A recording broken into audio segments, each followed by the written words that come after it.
ಕಣ್ಣು ಮುಚ್ಚು.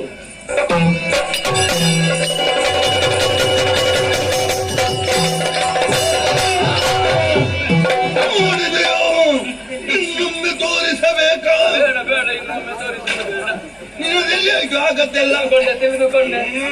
ತಗ್ಗಿಸಿ ನಿಮ್ಮ ರೂಪ ತಗ್ಗಿಸಿದೆ. ಸಾಕಲ್ಲ? ಸಾಕು ಸಾಕು. ಇನ್ನು ಇನ್ನೊಮ್ಮೆ ಹಾಗೆ ಬರುದು ಬೇಡ. ಈಗ ಆಡ್ತೀಯ ರಾಮನೋತ್ತಮ ನಿಮ್ಮನ್ನು ಹಾಗೆ ಕರಿಬೇಕಲ್ಲ. ಹಾಗೆ ಈಗ ಎಲ್ಲರ ಎದುರು ಹಾಗೆ ಎಲ್ಲರೂ ನೋಡುವಾಗ ಹಾಗೆ ಬೇಡ. ನೀವು ಕೇಳಿದ್ದನ್ನು ಹೇಳಿದ್ದನ್ನು ಆ ಕೆಲಸವನ್ನು ನಾನು ಯಥಾವತ್ತಾಗಿ ಒಳ್ಳೆದು. ಕೈಗಳು ನಿನಗೆ ಒಂದು ಕೊಡ್ತೇನೆ. ಸ್ವಾಮಿ ಇದೆಂತದ್ದು ಸ್ವಾಮಿ? ಒಂದು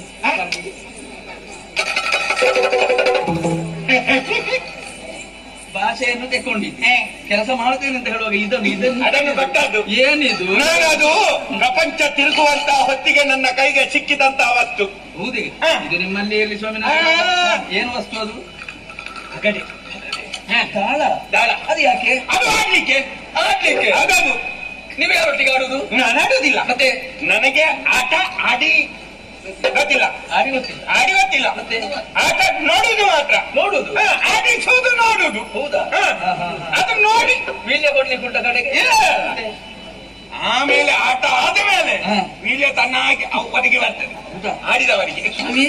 ನೀವೀಗ ಇದನ್ನು ಯಾರಿಗೆ ಅಂತ ಹಿಡ್ಕೊಂಡು ಬಂದದ್ದು? ಏನಿದರ ಉದ್ದೇಶ? ಈಗ ಆಗಲೇ ಹೇಳಿದೆ, ಹೌದು, ಸಂಪತ್ತೆಲ್ಲ ನಿನ್ನ ಪಾಲಿಗೆ ಆಗಬೇಕು. ಇದನ್ನು ನೀನು ಆಡಬೇಕು. ನೀವು ಆಲೋಚನೆ ಮಾಡಬೇಕು ಅಂತ ಇಲ್ಲ. ಇಲ್ಲಿ ಕೆಲವರಿಗೆಲ್ಲ ತಿಳಿದವರು ಇದ್ದಾರೆ. ನಾನು ಆ ಕತ್ತಿಗಳನ್ನು ಅಲ್ಲ, ಗಾಡಿಯಲ್ಲಿ ಕೆಲವೊಂದು ಕಾರ್ಯಕ್ರಮ ಇರ್ತದೆ, ಅವರ ಹತ್ರ ಹೇಳಿ ಆಡಿಸುವ ವ್ಯವಸ್ಥೆಯನ್ನು ಅವರೆಲ್ಲ ಆಡಿದಂತದ್ದು ಸಾಮಾನ್ಯ ಅವರೊಟ್ಟಿಗೆ ಆಡುವಂತದ್ದಲ್ಲ. ಚಕ್ರವರ್ತಿ ಇದ್ದಾನಲ್ಲ, ಹೌದು, ನಳ ಚಕ್ರವರ್ತಿ, ನಮ್ಮ ನಳ ಚಕ್ರವರ್ತಿ.